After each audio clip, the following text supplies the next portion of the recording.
Thank you for joining us today. So I'm a huge Jurassic Park, Jurassic World fan, and I love the fact that I can introduce my kids to this wonderful franchise through this show. And we sat down, we binged season one, and we binged all the episodes that we were able to screen for season two. And it always leaves me wondering, why this group of kids? Like, what was your thought process going through and saying, okay, well, we want a social media star and a track star, um, and why this group of kids? Yeah, a lot of that even predates me on the show. Zach Stentz, an amazing writer, came up with the original germ of the idea. So when Zach started with these, like any show, you start with archetypes, and then you start thinking, okay, well, how do we flesh these out so they don't feel like cookie cutter characters, and what is interesting about them. We always talked about the kids, especially in season one, presenting themselves one way, like we all do, like first day of school. You present yourself one way, but as you get to know people, you find out what really makes them tick. So we just wanted to start out with these archetypes and then spend the rest of our time exploring the characters and kind of exploding any stereotypes or preconceived notions you might have about each of them.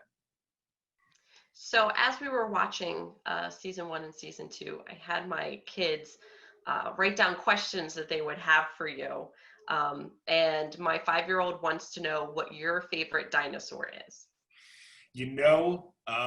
It's the T-Rex. I wish I had some cool niche dinosaur that, like that indie band that nobody knows about. But, since I was a little boy, there's something about that T-Rex that was one of the hardest things for season one. In the time frame, it didn't make sense to put the T-Rex in season one. So I'm excited that season two will see my favorite dinosaur. That's awesome. Thanks. Whereas my 3-year-old loves Bumpy, and I'm a big Mosasaurus fan. How cool is that Mosasaurus? Yeah, absolutely. Absolutely. And yeah, we were very...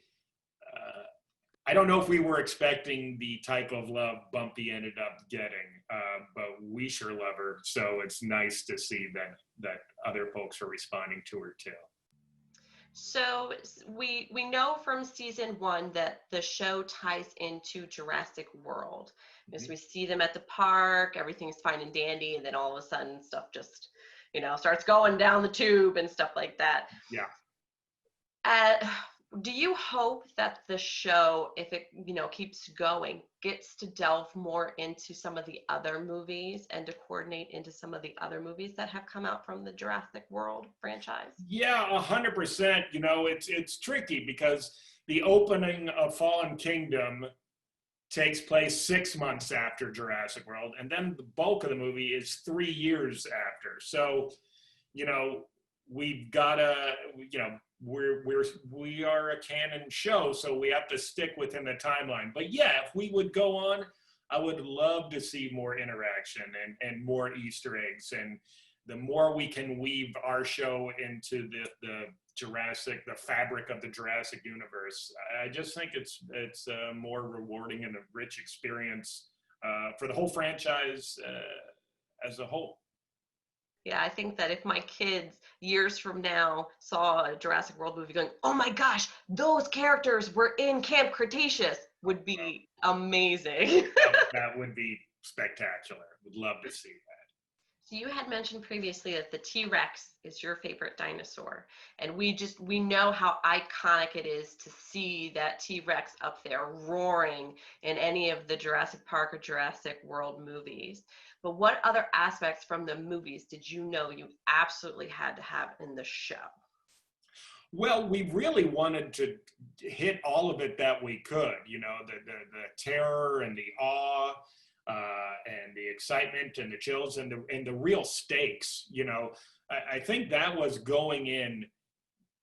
I was worried it would be a harder sell doing a kids show where people got eaten.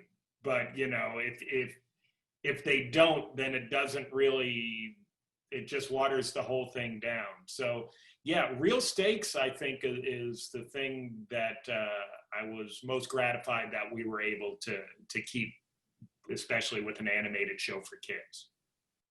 So this is another question that my 5-year-old posed to me as she was watching the season 2. She wanted to know if there was going to be any new toys or merchandise based off of season 2 that she was going to be able to take her allowance to go buy. Well, I don't have anything to do with that, but I would be pretty, I think probably so, would be my guess, is that that there's plenty of stuff to make toys of in this season 1 and 2. So I would guess that there's probably some new ones coming down the pike. Awesome. She's hoping for a T-Rex. Well, I hope so too. Thank you. Thank You you bet. so much for talking with me today. You betcha. Nice to meet you.